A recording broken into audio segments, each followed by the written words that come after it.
இனியாவை தூக்கி கொண்டாடுற கோபியினுடைய குடும்பம் சைக்கோ கிட்ட மாட்டி அவஸ்தைப்படுற இனியா இந்த மாதிரி இன்னைக்கான பாக்கியலட்சுமி சீரியலில் என்னென்ன நடந்துச்சு அப்படிங்கிறத பார்க்கலாம். ஸோ அந்த வகையில் கோபி மேலே ஈஸ்வரி கோவத்தில் இருந்ததுனால ஈஸ்வரியை சமாதானப்படுத்துறதுக்காக கோபி வீட்டுக்கு போகிறாரு. போனதும் ஈஸ்வரி கிட்ட சென்டிமெண்ட்டாக பேசி கோபி கவுத்துட்டாரு. அதுக்கப்புறமா ரெண்டு பேருமே ஓவரா பாசத்தை காமிச்சு ட்ராமா போட ஆரம்பிச்சிட்டாங்க. இதை பார்த்து செழியன் கிண்டல் அடிக்கவும் ஆரம்பிச்சிட்டாரு.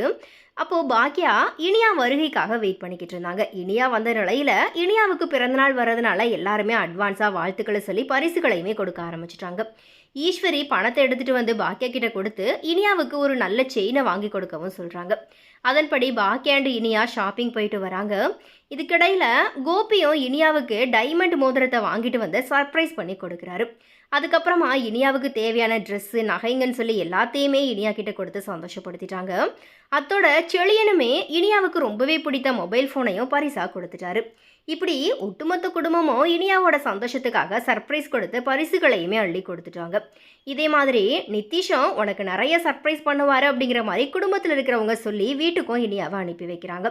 அப்படி கோபியோட வீட்டுக்கு இனியா போகும்போது ஐஸ்கிரீம் கேட்டதுனால கோபி ஐஸ்கிரீமும் வாங்கி கொடுத்துக்கிட்டு இருக்கிறாரு.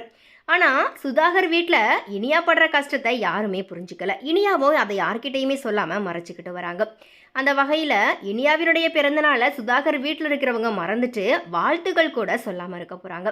அதுலேயும் நிதிஷ் பார்த்தீங்கன்னா வழக்கம் போலவே இனியாவை காயப்படுத்துகிற விதமாக சைக்கோத்தனமாக நடந்துக்க போகிறாரு. ஆசையாக வளர்த்த இனியாவை சுதாகர் மாதிரி ஒரு குடும்பத்தில் கொடுத்து இனியாவோட மொத்த சந்தோஷத்தையுமே பரிதவிக்க விட்டுட்டாங்க.